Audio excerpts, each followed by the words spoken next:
Totosa omaly alakamisy ny famoahana tamin'ny fomba ofisialy ireo mpianatra miisa 70 mianadahy izay nanovo fahalalana tao amin'ny Université privée de Madagascar na ny UPRIM.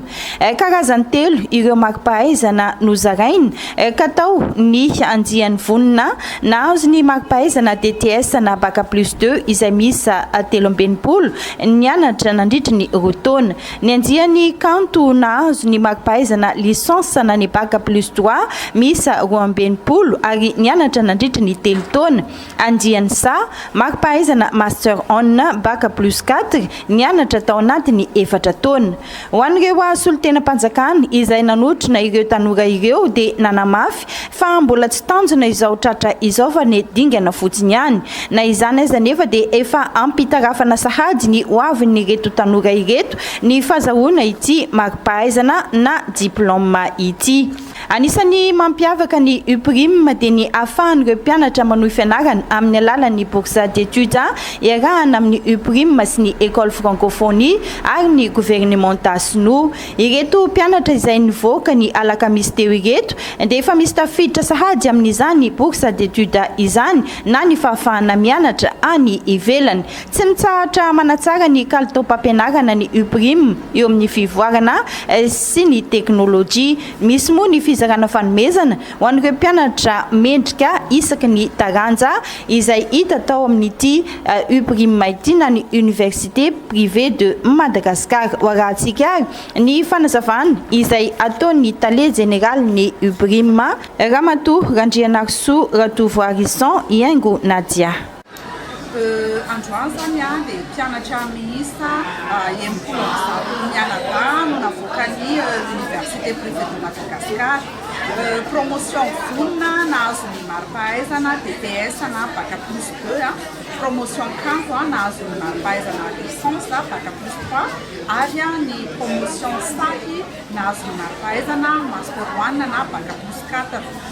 Ireto mpianatra 70 mianadahy reto dia nahazo ny mari-pahaizana amin'ny lala-piofanana efatra samihafa izay misy eto amin'ny UPRIM Toamasina dia ny gestion et management, ny commerce et marketing, ny droit ary ny communication. Reto mpianatra reto ao aorianan'izao fahazahoana mari-pahaizana izao dia mbola azo ireo atao tsara ny manohy fianarana eto amin'ny Université privée de Madagascar eto Toamasina maka ny master 2 ho an'ireo izay efa manana master 1 dia manohy amin'ny master 1 sy ny licence kosa ho an'ireo izay nahazo ny Bac plus 2 sy Bac plus 3. Anisan'ny zavatra nampiavaka ny UPRIM tato anatin'ny roa taona sesy zao dia ny fisokafan'ny lalana izay ahafahan'ireo mpianatra manohy fianarana amin'ny alalan'ny bourse d'études izay rahan'ny Université privée de Madagascar miasa miaraka amin'ny école francophonie sy ny gouvernement chinois ka amin'ireo mpianatra izay mivoaka tamin'ny andia androany zany dia misy amin'izy ireo no azo izay bourse d'études izay ny fianarana any Chine izay miditra amin'ny volana septambra ho avy izao. Eo ihany koa ireo mpianatra izay afaka miatrika ny concours idirana ho mpasampanjakana satria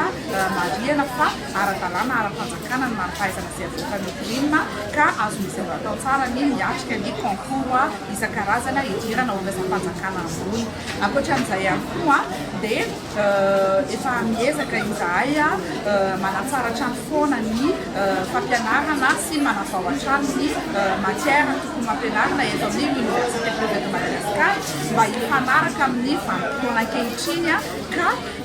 efa tafiditra tsara ao anatin'ny fanarahana ny teknôlôjia de l'informatique izahay amin'ny alalan'ny fampianarana ampitain-davitra na ny formation à distance izay en ligne tanteraka na ny fampianarana na ny examen izay hatrehan'ireo mpianatra indrindrindrindra moa zany ho an'ireo izay